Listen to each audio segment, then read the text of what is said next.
What up, infidels? I'm back. We're doing it. It's a Dangerous Brown episode. After a year, we are, I'm gonna do this again. I'm gonna try. You know what it was? I started getting real busy last year, and I didn't have a studio involved yet. I couldn't do it on my own. You know what I mean? I just, to set it up and produce, and it's too much. Now I at least have a place that'll set up the camera for me so I can come in and just do it. And that's what it took for me to start it. I couldn't do everything on my own again like I was when I was at home and I had nothing to do. When I was at home, I had nothing to do. It was great. I'm not going to lie. A part of me kind of misses the COVID times a little bit. Obviously not like the unending depression and whether or not this is going to end or whatever. But I like being at home, I guess, and just being like super creatively free and like able to do everything that I want, that I want and that I can do by myself. And I was doing TikTok back then a lot, and I had game night with some of my friends every Tuesday over Zoom. I actually do kind of miss that. A little bit. Would I go back? Absolutely not. Absolutely not. But there was a certain charm, and that'll be a part of everyone who lived through it. It'll be a part of our lives. It'll be like a moment in our lives where it's like, man, that 1 to 2 years, 2020, 2021 was just a time for everybody. You know what I mean? We were fucking going crazy. But we elected a president with dementia. You know what I mean? We were going through it as a nation. We elected a president with dementia. Dude, everyone in Congress is so old. That Mitch McConnell moment is unreal funny. Just... and I was talking to a friend, Duncan Trussell. I was talking to Duncan Trussell. That's how awesome my life is now. But I was talking to a friend, and they were telling me, man, I kind of feel bad for making fun of Mitch McConnell. He's, old. That's an old man going through a medical event. And I'm like, hey. This isn't someone's grandpa. I mean, this is technically someone's grandpa, but you know what I mean? It's not like some random grandpa. This is a man who chose to lead the country at 80 billion years old. He deserves all the smoke he can get. He deserves all of it. Feinstein, all the smoke. Biden, all the smoke. These motherfuckers are so old. Trump is getting to 80. Fuck them all. They all deserve everything that's coming their way because they chose to run the country at that age. These fucking decrepit people holding on to power and just fucking us in the ass I was gonna say for no reason, but the reason is to enrich themselves and their families. That's what they're here for.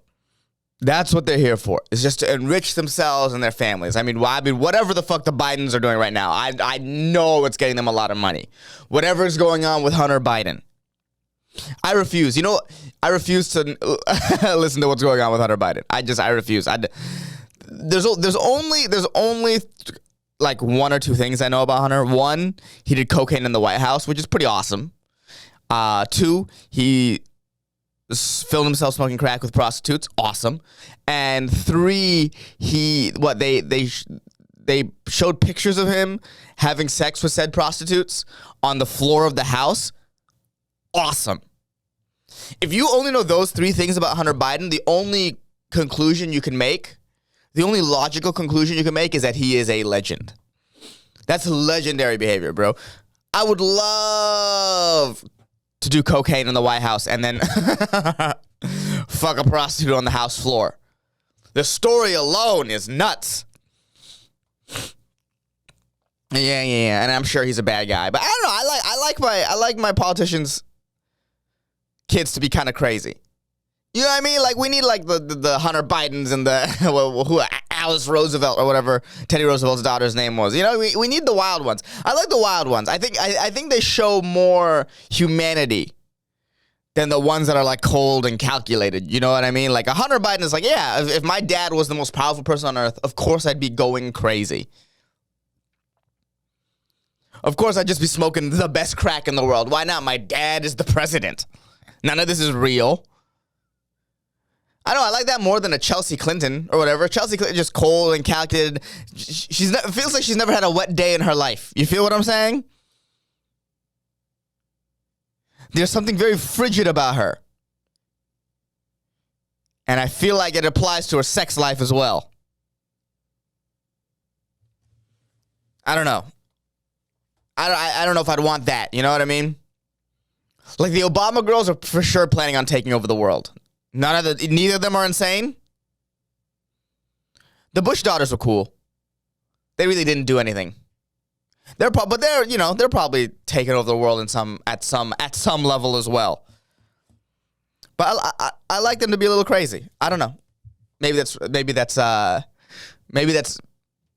me, like, because when they're crazier, they're easier to talk about, right? Like, what do I have? What do I have about the Bush daughters? You know what I mean? At least they don't seem interested in getting into politics. That's cool. Just we can finally end that. We need to end. I mean, there's no way we can end political dynasties, but it's cool that one's coming to an end right there. Now that Jeb has been dead in the water for like 8 years now. That seems like there's no more Bush coming. The Kennedys made a comeback somehow. RFK is like big. I kind of like him. I've made an about turn on the COVID vaccine, by the way. For those of you who, remember me back when I was at my parents' house, I was like, we got to get the vaccine. No more shades of vaccine. Like, let's get this out of there. Now that I'm away from it, and now that I realize like how much bullshit they put in it and how bad COVID really isn't, it's like, damn, these companies fucked us. These companies fucked us. Now, I don't think like look, all of a sudden all these, people are like, everyone who's dying is like, did they get vaccinated? Come on, that's, that's not the case. That's not like just killing people wholesale like that. But there is no way that this is like 100% good for you. And I got 3 shots like a dumb fuck. But I mean, it's just, for whatever reason, for a second, I had forgotten that like these pharmaceutical companies are evil. Like I just forgot that. Like I was like, oh, they're putting out the COVID vaccine with my best intentions in mind. Why? They're the same people that caused the opioid crisis. All of a sudden, are going to be truthful about this vaccine that got fast tracked through the whole process. Most vaccines take like 15 years to make or whatever the fuck. And I only heard that. That's an anecdotal thing I heard. I don't know if that's true. But to come out with it in 2 years, like maybe there could be some issues with it. And clearly there are. But I put all that aside because I had forgotten that these people are evil. Because they had, especially in California, they had locked us down for so long. For those of you who didn't go through the second lockdown as us in California did, that second lockdown was brutal. What it did to me mentally was insane. It was insane. And now here comes Pfizer with the way out. Oh, and I took it and I was like, we should all take it. They locked us up and told us they had the key. And then the key might cause blood clots, apparently. I'll say this, thank God, if it is affecting people, thank God it's only affecting athletes. I am sitting here pretty, bro. No athleticism in me anymore. I was playing basketball with my family, and I got winded so fast. I used to be surprisingly athletic. Now, gone. I'm old. 30. I hit 30, baby. I could feel it in my body because I'm not an athlete and I didn't take the best care of myself. The whole time, my mom was like, if you don't go to the gym regularly, you're going to regret it. And I didn't go to the gym, and now I regret it. Oh, I regret it. I'm putting on pounds, and I'm getting a little fatter. And man, if I just had that gym work ethic earlier, I would have been sitting pretty. But now I'm regretting it. I am regretting it. Hold on. leaving my timer out to figure out, you know what I mean? This is wild. I haven't done this in a while. By myself too. It's like, oh, I gotta stretch. This would be stretching. I gotta get back into it. You know what I mean? But yeah, I don't know. I don't think the vaccine is as like insane as everyone is saying it is. And this is based off no evidence whatsoever. This is just my feeling. But it definitely wasn't just that blanket goodness that they sold us. The one thing to me that COVID taught me, the whole COVID situation taught me, is just how much the media lies and manipulates to you. Like the way the media will make you feel fear is insane. So prime example with the way the earth is warming right now, right? I don't know how bad it is. I'm not going to pretend to be a scientist, but I know sometimes the way the media portrays it is way more apocalyptic than it probably is, if I had to guess. I saw this article on CNN. I wasn't on CNN. My phone sends me articles, right? And I saw this headline, and it was from CNN, and it said, what did it say? Oh, it said a critical current. It said critical current necessary for life on Earth. Or no, fuck. I'm trying to think of the thing. Hold on, let me see if I can find it. Real quick. Remember, this is me looking up. I'm gonna answer some texts. This is me looking up. Let's see. CNN critical current. Let's see. I know.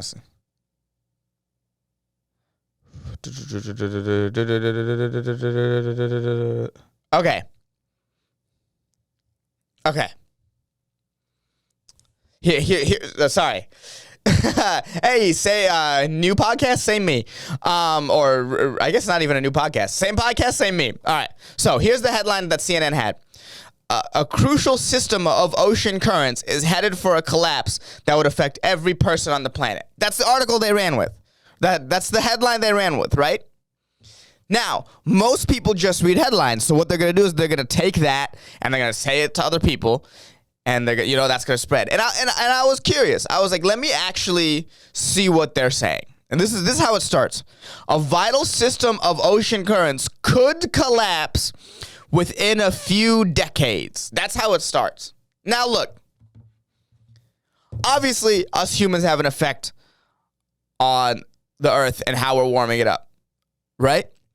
But to lead with that, to say it's on the verge of collapse, is a little bit irresponsible. Because you're stoking fear, you're causing anxiety. No. And here's the thing about these big corporations. They all tell us how we're fucked. They don't want to tell us how to stop it. And the reality is that if we want to stop polluting the earth, we have to stop these big corporations that are shelling out these narratives. So they'll conveniently get you scared, but they won't give you the solution. And they'll scare you. That's irresponsible. Some kid's going to read that and it's going to cause major anxiety for their future. Major anxiety. Is global warming real? I mean, is climate change real? Yeah, clearly the climate is changing. Is it apocalyptic? The fact that all these like news agencies are saying it is makes me think maybe it's not.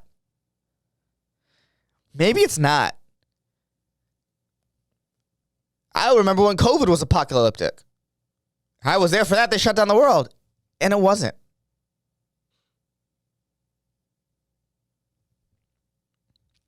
You know? And I don't know. Maybe Texas, he's becoming more right wing. I mean, maybe that's right wing, or maybe it's like I consider myself still a liberal. You know what I mean? But the way liberalism has been hijacked recently has been insane. It's been insane. I had a story about my friend at a comedy show, and they were doing pronouns in their name tags. And he said he, him, and they were disappointed he wasn't a they, them.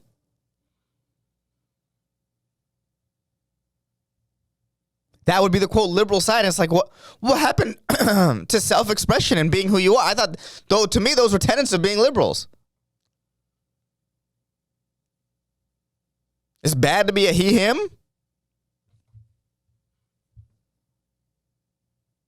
Why? This is very anecdotal, and I can't go into details because it's not my story to tell, you know? But, like, what are we doing? What are we doing? A lot of, in my mind, so a lot of this, like, a lot of these sort of, like, really hardline, quote, woke people, you know, the ones that get mad at you for not towing whatever the sort of, quote, woke line is. And I hate using the term woke because it's overused for things they don't like. But for lack of a better term, woke people, the woke line, a lot of them are these rich kids with conservative parents who are rebelling against their conservative ideas, quote unquote, but bringing the same sort of restrictiveness they grew up in into their new ideals. We're not like them, but you gotta, you know,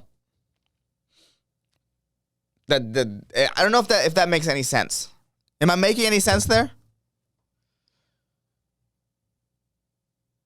I think I am. You know what I mean? It's like, that's why they're so, like, you know, you can't say anything against, you know, you got to say the right thing about trans people. You got to say the right things about gay people. You got to say the right things about minorities, and certain minorities can't talk about the minority. Certain races can't talk about other races. Like that restrictiveness, that's their conservative upbringing, but they're placing it on these, quote, liberal ideas. That's why I think it's so frustrating for liberals and more left-wing people like me. Because, like, this is not like the type of stuff that, like, makes sense to me, you know? Man. So yeah, but you know, because I've been thinking about this global warming stuff like that because, like, you know, that's what COVID. That's how they got me with COVID. It's like, oh, okay, I can't trust these people like that. You actually have to quote, do your own research. Here's the problem with doing my own research. I'm not gonna do it. So I'm just gonna take whatever is told to me and kind of like try to filter it and be like, maybe they're telling the truth. I think that was my biggest problem with the, you know, the non-vaccine. Like, I'll do my own research. It's like, well, you're not really doing your own research. It's two sides listening to two different things. And, you know, one side's going to be kind of right, one side's going to be kind of wrong. But, yeah. It's so funny this started so political because I think I know what this episode's going to be titled, and we haven't even gotten to the Titanic part yet. And if it's not titled anything about the Titanic, I'm going to be talking about the Titanic later. Not just the sub, but, like, I got obsessed with it. We'll get into it in a second. There's some other things I want to talk about. Let's see. I got this new notebook now. It's called The Remarkable. Product placement. But yeah, trying to see what else I want to talk about. I have a couple things here. Just okay. You guys know here's just some random thoughts that I've had that might make it on the stage one day. We're in that portion of the show before we get into the Titanic. Okay. So, random thought one. Americans are obsessed with human trafficking because they can't handle the fact that that's how our country was created. Some sort of thought there, you know what I mean? Because I would say the North American slave trade had to be the most successful government-sponsored human traffic operation of all time. Right? It's got to be the most successful. Think about its repercussions now. Not repercussions. I don't want to say repercussions. But think about the domino effect of it now. NFL, NBA, multi-billion-dollar corporations that trace their you could say heavily influenced by a eugenics program started by human trafficking, sponsored by our government. You know what I mean? I don't think other countries are as obsessed with human trafficking as we are. They just do it. We're like, hey, it's a problem. They're like, hey, we just do it. It's just a part of life. You know what I mean? It's just that's come on. We're humans. We traffic. Duh. I don't know. I don't think that's gonna be a joke one day. Maybe I have to run that by comics, but I feel like there's something there. I might try that on stage in the next couple of days. I got to figure out where the joke is there. There's just something about how we're how people like human trafficking is such a big, there's that movie that's out now. It's such a big thing in our social and political landscape, and then we just gloss over the fact that we're the best at it, and we maybe we're not the best at it anymore, but we're definitely the Bill Russell of human trafficking. I don't know if we're the Michael Jordan. Or is slavery the Michael Jordan of human trafficking? I think it might be. You know what I mean? Like, bro, it's so interesting that the same people that'll be like, human trafficking there are so many people in right now that would be like, human trafficking is a huge problem, but they'll also be like, get over slavery. And it's like, you can't have both.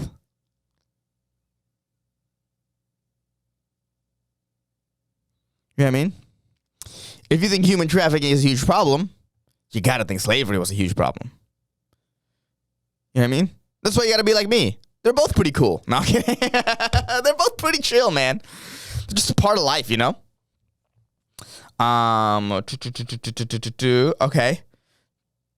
That was the thought I'd written down of just like, it is interesting, right? That people feel, I just don't think it's as much of an issue in other countries. Not that it's not an issue. Obviously, it's an issue. But I don't think it's like a political talking point. It's like one of those things as a human being that most people just sort of put to the side and don't think about, even though they know it's like even though they know it's a harsh reality, they just sort of put it in the back of their mind. Kind of like how everything we own is made by slaves, and we're just sort of like, well, they're over there. You know what I mean? It's kind of like that. Some harsh realities people don't want to deal with.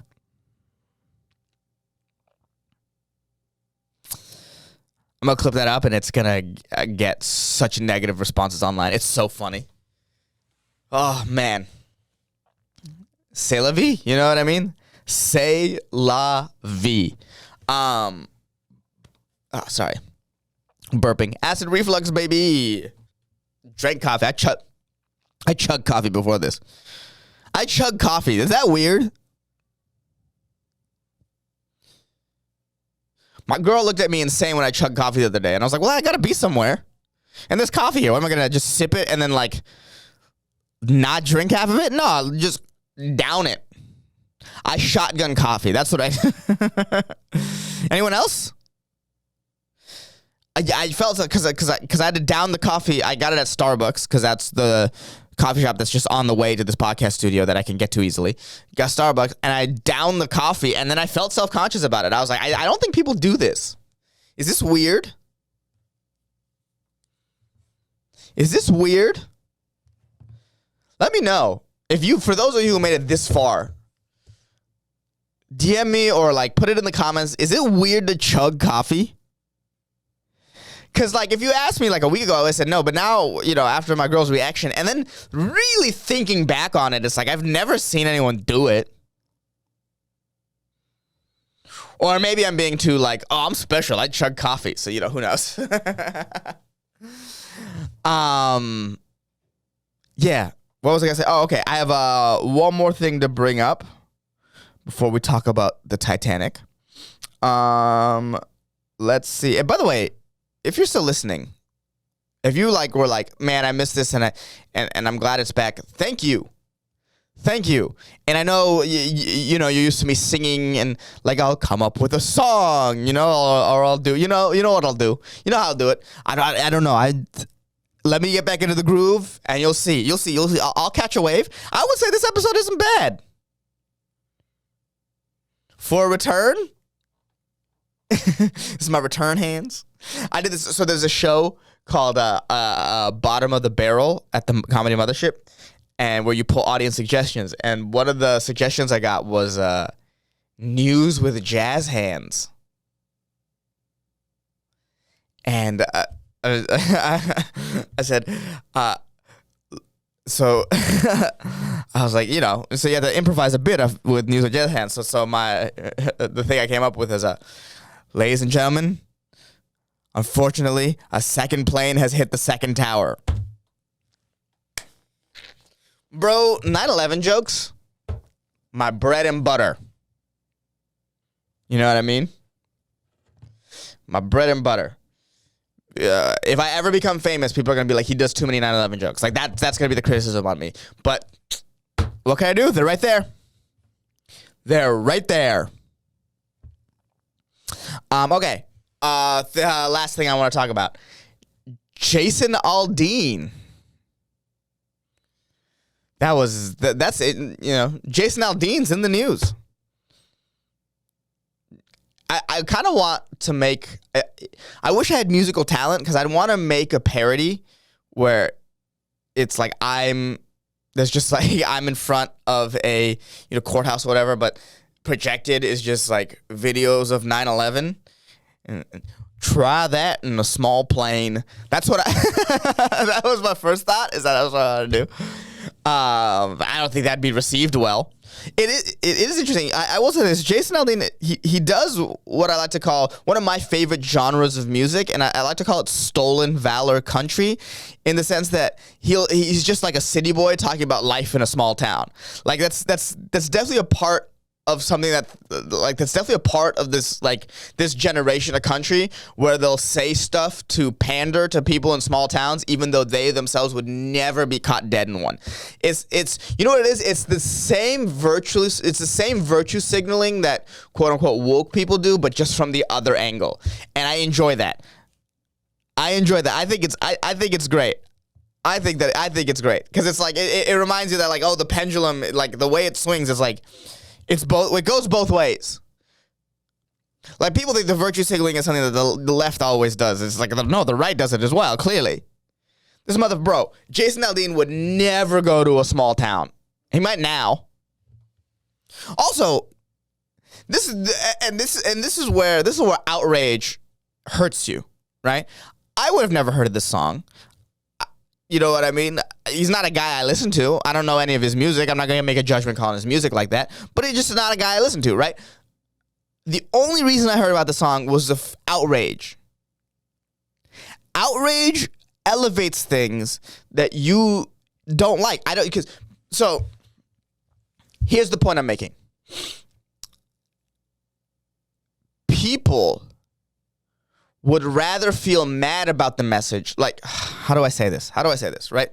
Outrage elevates the things that you hate. Like, the outrage is what put this song into the consciousness of the world, right? Or into the culture, right? But if you really cared about the racism, and if you really thought it was racist, you would ignore the song. I think people like feeling mad about it more than they actually don't want the message to be spread. They would rather the message be spread so they could feel angry than just ignoring it and just letting it. If they ignored this song, it would have hit his fans. And that's it. But now I would venture to say that Jason Aldean probably has, this is probably the most listens he's gotten to on Spotify since he was on stage during the shooting, if I had to guess. The Vegas shooting, this is probably the most streams that Spotify has had. Not even close. Not even close. So yeah, you know what I mean? Like that's what I mean. People like the outrage way more than they like. They would rather be outraged than to try to make their own art. You know what I mean? It's easier to try to take down than to create. Because I will say this, I don't know. I mean, I watched the video. I watched it. It's is not like, it's race. As a minority, as a brown person, I feel a type of way while watching it. I'll say it's racist, but that's the whole thing. People are like, no, it's not racist. You know what I mean? I'm not willing to engage in that discussion. But it made me feel things like, oh, okay, he's not a guy I'd want to hang out with. But at least he created something.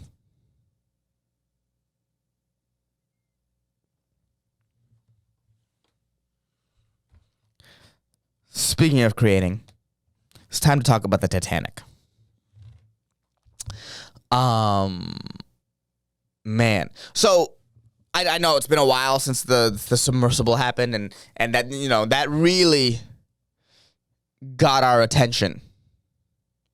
The Titanic submersible is like, that captured our attention. As people, we have this sort of perverse fascination when people die in like weird vehicles. Or like, you know what I mean? Like, not just car crashes, but like, right, the Titanic submersible. If you go back to like the Hindenburg and the Challenger explosion and 9/11 and like even Kobe with the helicopter, Gabby Petito in the van. We have this like perverse fascination with it. If the Catch Me Outside girl died in a hot air balloon, I think collectively as a nation we would come. We would, oh my God, we would splooge our pants. If like Honey Boo Boo died in a rickshaw, you know? That's the nation. If Honey Boo Boo died in a rickshaw. Legs shaking and shit. Just different. Everyone just coming. She died in a rickshaw. So yeah, of course the submersible really like got our attention. You know? But what it spawned for me is like that after the submersible happened, the Titanic subreddit blew up. And now I've just been fucking obsessed with the Titanic.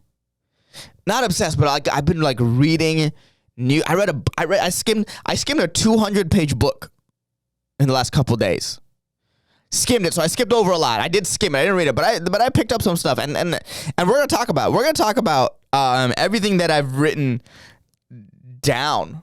Really, that everything that was just sort of like in my head from the Titanic, right? So it's like, my first thing is that the Titanic Captain whatever Smith, that is the biggest he's not him moment, I think, ever. You know, where they told him like, hey, we're in an ice field. The ice at that time there was more ice in that part of the ocean than there was in previous years. Like, it was an especially icebergy night, and the captain's like, no, we'll just go through it. We'll do it. And then immediately just 1,000 people die. Just immediately 1,000 people die. Where if they just had stayed still for the night, they would have been fine. They would have been fine. And then the boat that rescued people, the Carpathia, I don't know how to say it. That is an example of he is him moment. So the Carpathia heard the Titanic go down, right? They heard the distress signal. They were a while away. I mean, by the time they got there, anyone who was in the water was dead, pretty much. That wasn't in a lifeboat. So what they did was they moved through this ice field, the same one that sank the Titanic. They moved, top speed for the Carpathia was 14 knots. The captain was able to do certain things to get it up to 17 knots. So 17 knots in the dead of night through an ice field, he made it to pick up the lifeboats. That, bro, Carpathia guy, he is him. He is him. Let's see what so here's what I thought. Here's something that I thought was interesting. When the Titanic was sinking, there was a boat close enough to see the flares that the Titanic put out while it was sinking. It's called the Californian. They could see the flares that the Titanic put. The reason that they didn't go towards the Titanic is that the flares were the wrong colors.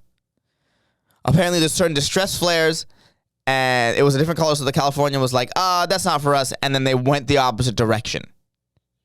At the same time, no one was manning the Californians, like the telegraph thing. They had like something called like the Marconi telegraph or whatever. Look, this is how little I told you. I skimmed the book, but from like Titanic sank at like from midnight to 2. From like in that time, there was no one running the nearby boat, the Californians telegram office or telegram station, so the distress calls went unheard.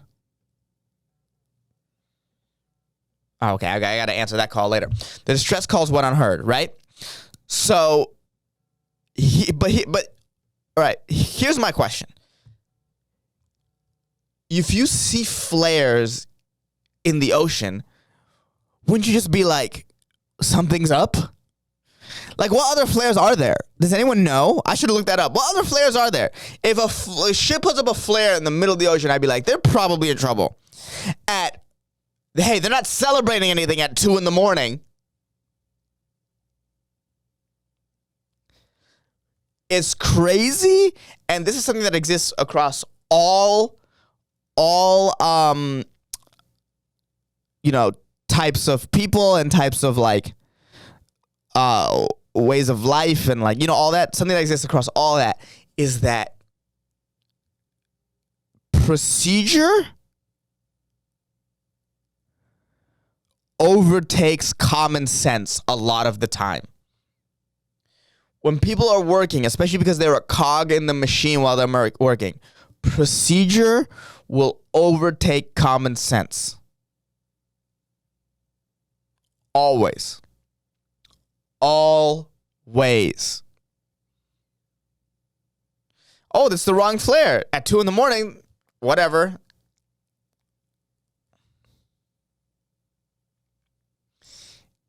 I don't know. And it's something that, like, because it's easy to share in the California and be like, why did you help? But, like, if I was there on the boat at the time, I'd be like, that's probably, it's whatever. It's their 2 a.m. test flares. They sank at 2 a.m. on the Titanic. Isn't that crazy? And and if you watch the movie, there's like this blue hue over like the moonlight, but no, it was pitch black. When the lights went out on the Titanic, it was pitch black. Crazy. I watched a YouTube video that's like the Titanic sinking in real time, and it took 2 hours, which shows how well the Titanic was built, because most ship sinkings take way longer than 2 hours. But bro, I watched the whole 2 hours. Oh my God, I came so many times. Oh my God. Oh, it's split in 2. Yo, here's what's crazy. It wasn't for many years, for like, what I would say, it got found in 86, sank in 1912. So what? That's 70 years. For 70 years, it was accepted that it went down in one piece. Because it was so black that the people who saw it split into 2, a lot of them, people didn't believe. Most people didn't see it split because it was so dark. The only way they knew it split in 2 is when they found the crash site. And it was in 2 pieces, and they're like, oh, it did split in 2. Now it's commonly accepted, but for years, and I'm reading, so I read this book by this guy named Archibald Gracie, that's the name, and he was the first Titanic survivor to die. He died, I think, 7 years after the boat sank. His last words were, "Get them in the boats." That's how intense that whole situation was for them, right? So he says, and he says that he doesn't think that it's split in 2. He said there's no way. In Congress, they had congressional hearings. They grilled the survivors. People said, no, it didn't split in 2. The widely accepted fact was that it didn't split in 2 until they found the wreckage. And here's a crazy thing about how they found the wreckage. Yo, it was found by this guy. He specialized in finding shipwrecks. The U.S. Navy wanted him to find 2 downed nuclear submarines. And the cover for that was that they were looking for the Titanic. So he found the nuclear submarines, and because he found them, the U.S. was like, fine, well, you can find the Titanic, because that's what you really want to do. That was his passion. But the only way he could get funding was if he could find these downed nuclear subs. That wild? It's all like, the military is just like weirdly involved with this and in the like shipwreck parts of both stories.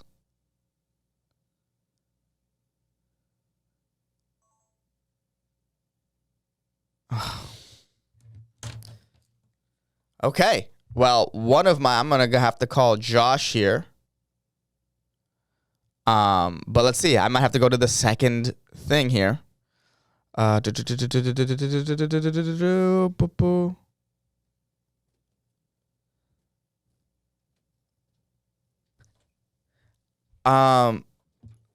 camera is. Are we still running on this camera? Because that camera says internal temp too hot, so cool down. Are we still running on the small camera right here? Yeah, we're still running there. Okay, yes, it's still running here. So this is going. Yeah. Okay. Dope. Did it just do that right now? It just did that right now. I was just about to call you. Can we switch it out real quick? Sure. I mean, if this is running, I could just run off this for now. Okay. Yeah, I just wanted to make sure. Remember, this is doing 4K right now. I know this. It's okay. I'll switch over to this when I edit. Yeah. Okay. So, I'm almost done with this, and then I'll do like 10 minutes of breaking news. Yeah, we didn't start recording until 11:45, so you still have time. Okay. Cool. Dope. All right. We've switched over to a second camera, ladies and gentlemen. We're on a second camera. That was Josh, the guy producing it. We're still figuring it out. That's what life is. We're on this small camera now. What was I talking about? Oh yeah, we didn't know it split in two. The U.S. military is just like really involved in this. They heard the submarine, the submersible explode. They heard that. That's just crazy, dude. That shit is crazy. But yeah, this is my favorite. So Archibald Gracie, his whole thing is that he was helping the women get into the lifeboats, and the way he survived is when he got into the water. First of all, he got sucked into the water, and he was able to swim up past all the debris, got in, and there was a lifeboat that was flipped over and had people standing on top of it. For hours, they stood on it, like 30 people.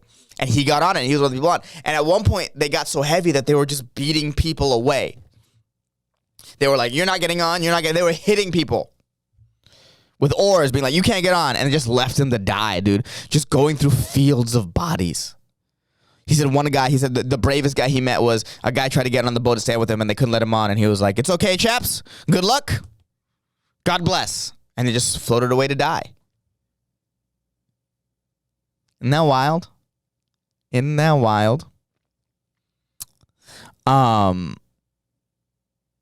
But that's how he survived. But one of my favorite things I read, so he put in some congressional, what's it called? He put in some congressional sort of transcripts from the hearings, and one of my favorite ones they put on was, there was a bunch of women in a lifeboat. They had no men to steer the lifeboat, so the captain threw a man on the boat and was like, this guy, here's your man. And then they found out that guy was disabled. And, it's not funny, obviously. But what's funny is that afterward, at the end, she went, he was disabled. I knew he wasn't Italian. Bro, hilarious. That their guy's like, no, he's Italian. He's not. And the guy's like, that's offensive. The guy's just like, it was just Jared. Imagine thinking Jared Nathan was Italian. That's what it was. They're like, oh, this Jared Nathan guy, he cooked the pizza, Oh, god damn, man. Man, I was on a roll before the camera went out. I really was. But, yeah, let's see what else. What else? There was a Japanese man that one of the lifeboats didn't want to save because they're like, why save a Japanese man? And the guy was like, oh, we'll save him. And he turned out to be a great oarsman. And it was like, wow, thank God we saved him. That was pretty interesting. That's sort of what I took away from this. I would say, what would you say? I would say this was a pretty good episode. right? We're at the 45-minute mark. That's kind of where I want the episodes to be. Guys, let me know what you think. Man, how did I used to end the episodes? Didn't I used to say something? Did I used to say peace in the Middle East? Is that what I used to say? Man, it's been so long. I think I got to go back and like look at the episodes and be like, how did I end this?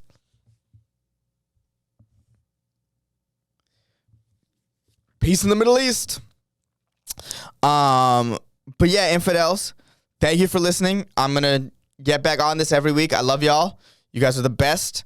And I'll see you next week. You know what? I'm aiming for Monday releases.